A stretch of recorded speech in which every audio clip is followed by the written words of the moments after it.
তো ক্লাস 10 এর সকল ছাত্রছাত্রীকে নিউজ স্টাডি ইউটিউব চ্যানেলে স্বাগত। তো আশা করছি তোমরা সকলে খুব ভালোই রয়েছো। তো আজকের ভিডিওটি হলো ক্লাস 10 এর যে ভৌতবিজ্ঞান সাবজেক্টটি রয়েছে এই ভৌতবিজ্ঞান সাবজেক্টটির কিছু এমসিকিউ প্রশ্নের সাজেশন। তোমরা এই প্রশ্নগুলি ভালোভাবে রেডি করে রেখো, তোমাদের টেস্ট পরীক্ষা এবং ফাইনাল পরীক্ষায় এখান থেকে অনেক প্রশ্নই তোমরা কমন পাবে। তো আর বেশি দেরি করবো না, ভিডিওটা শুরু করছি, ভিডিওটা শেষ পর্যন্ত দেখো। তো প্রথমেই জানিয়ে রাখি তোমাদের ভৌতবিজ্ঞানের মোট 7টি অধ্যায় রয়েছে। এই 7টি অধ্যায়ের মধ্যে প্রথম যে 3টি অধ্যায় রয়েছে ওই 3টি অধ্যায়ের আমি এমসিকিউ সাজেশনের ভিডিও আমি বানিয়ে রেখেছি। তোমরা যারা ওই ভিডিওটি দেখোনি এই ভিডিওর ডেসক্রিপশন বক্স থেকে ওই ভিডিওটি দেখে নেবে। এবার এই ভিডিওটিতে তোমরা দেখতে পাবে তোমাদের যে 4 এবং 5 নম্বর অধ্যায়টি রয়েছে এই দুটি অধ্যায় থেকে কিছু গুরুত্বপূর্ণ এমসিকিউ প্রশ্নের সাজেশন, এবং এর পরবর্তী ভিডিওটিতে দেখতে পাবে তোমাদের 6 এবং 7 নম্বর অধ্যায় থেকে কিছু গুরুত্বপূর্ণ এমসিকিউ প্রশ্নের সাজেশন। তো প্রথম প্রশ্ন, বিভিন্ন উষ্ণতায় একটি পিতলের দণ্ডের দৈর্ঘ্য কত হয় তা মাপতে হবে। এর জন্য কোন উপাদানের স্কেল ব্যবহার করা সুবিধাজনক? তো উত্তরটি হয়ে যাবে কাঠ। 2, গ্যাসের প্রসারণের ক্ষেত্রে কিসের প্রভাব বিবেচনা করা হয়? চাপ ও উষ্ণতা।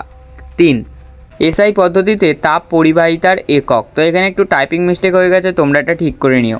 তো উত্তরটি কী হবে? উত্তরটি হবে Wm-1 এবং K-1। 3, কোনো পরিবাহী দণ্ডের দু প্রান্তের উষ্ণতা পার্থক্য দ্বিগুণ করা হলে তাপ পরিবহনের হার হবে দ্বিগুণ। 4, 3টি তামার দণ্ড দিয়ে একটি সমবাহু ত্রিভুজ তৈরি করা হয়েছে।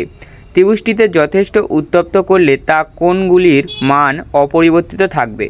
পরবর্তী প্রশ্ন, গ্যাসের আয়তন প্রসারণ নিম্নলিখিত কোন রাশির ওপর নির্ভরশীল নয়? চাপ ও উষ্ণতা। 2। 6, তাপের সুপরিবাহী তরলের উদাহরণ কি? পারদ। 7, তাপ সঞ্চালনের যে পদ্ধতিতে মাধ্যমে কণাগুলির স্থানচ্যুতি ঘটে না তা হলো পরিবহন। পরবর্তী প্রশ্ন, আদর্শ পরিবাহীর ক্ষেত্রে তাপ পরিবাহিতার মান অসীম। 9, তাপীয় রোধের এসআই একক হলো kW-1। 10, মানুষের চোখের নিকটবিন্দু ও দূরবিন্দু দুটির দূরত্ব যথাক্রমে 25 সেন্টিমিটার অসীম। পরবর্তী প্রশ্ন, যখন আমরা চোখ দিয়ে দেখি তখন রেটিনাতে বস্তুর যে প্রতিবিম্ব গঠিত হয় তা হলো সদ অবশিষ্ট। 12, আলোর তড়িবম্বকীয় তত্ত্বের জনককে?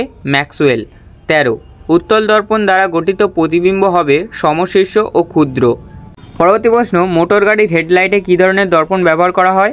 অধিবৃত্তীয় দর্পণ। 15, একটি অবতল দর্পণের বক্রতা ব্যাসার্ধ 10 সেন্টিমিটার হলে ফোকাস দৈর্ঘ্য কত হবে? 5 সেন্টিমিটার। 16, গাড়ির পিছনের দৃশ্য দেখার জন্য চালকের সামনে যে দর্পণ ব্যবহার করা হয় তা কি? সেটি হলো, তো উত্তরটি হয়ে যাবে উত্তল দর্পণ। 17, একটি আলোর রশ্মি ঘনতর মাধ্যমে প্রবেশ করলে তার বেগ কমে। 18, প্রিজমে নিচের কোন বর্ণের আলোর চ্যুতি সর্বাপেক্ষা বেশি? তো এখানে তোমাদের 4টি অপশান থাকবে, তো উত্তরটি হবে নীল। 19, একটি সমান্তরাল কাঁচ ফলকের ফোকাস দূরত্ব কত হবে? অসীম। পরবর্তী প্রশ্ন, উত্তল লেন্স দ্বারা গঠিত কোন বস্তুর প্রতিবিম্বের ক্ষেত্রে কোনটি সম্ভব নয়? তো তোমাদের এখানে 4টি অপশান থাকবে, তোমরা অপশানটি বেছে নেবে খর্বাকৃতি এবং সমশীর্ষ। 21, বস্তুর সকল অবস্থানের অসৎ এবং সমশীর্ষ প্রতিবিম্ব গঠন করতে পারে অবতল লেন্স। তো এই ছিল তোমাদের 4 এবং 5 অধ্যায় থেকে কিছু গুরুত্বপূর্ণ এমসিকিউ প্রশ্ন। তো এরপরে চলে যাব আমাদের শূন্যস্থান পূরণে। 1, তাপ পরিবাহিতার সিজিএস একক হলো CAL সেন্টিমিটার-1, S 10 CA-1। 2, গ্যাসের শুধুমাত্র ড্যাশ প্রসারণ হয়? আয়তন প্রসারণ হয়। 3, তরলের প্রকৃত প্রসারণ সমান ড্যাশ প্লাস পাতের আয়তন প্রসারণ। তো উত্তরটি হবে আপাতা প্রসারণ। পরবর্তী প্রশ্ন, চার্লসের সূত্রে স্থির থাকে গ্যাসের ভর ও চাপ। 5, একটি আদর্শ পরিবাহীর তাপ পরিবাহিতার মান অসীম। 7, দীর্ঘদৃষ্টি ত্রুটিযুক্ত চোখে ধনাত্মক ক্ষমতাযুক্ত চশমা ব্যবহার করলে ত্রুটিমুক্ত করা যায়। পরবর্তী প্রশ্ন, লেন্সের দুটি বক্রতা কেন্দ্রের সংযোগী সরলরেখাকে লেন্সটির বক্রতা কেন্দ্র বলে। 9, দুটি নির্দিষ্ট মাধ্যমের বিভেদ তলে একটি নির্দিষ্ট বর্ণের আলোর প্রতিসরণ হলে আপতন কোণের সাইন ও প্রতিসরণ কোণের সাইনের অনুপাত সর্বদা ধ্রুবক। তো তোমাদের এখানে একটি কথা জানিয়ে রাখি, তোমাদের টেস্ট পরীক্ষা এবং ফাইনাল পরীক্ষার জন্য এই যে নোটসগুলো আমি দিচ্ছি এই নোটসগুলো তোমরা গুরুত্ব সহকারে রেডি রাখো। তোমাদের টেস্ট পরীক্ষা এবং ফাইনাল পরীক্ষায় তোমরা এখান থেকে বহু প্রশ্ন কমন পেয়ে যাবে।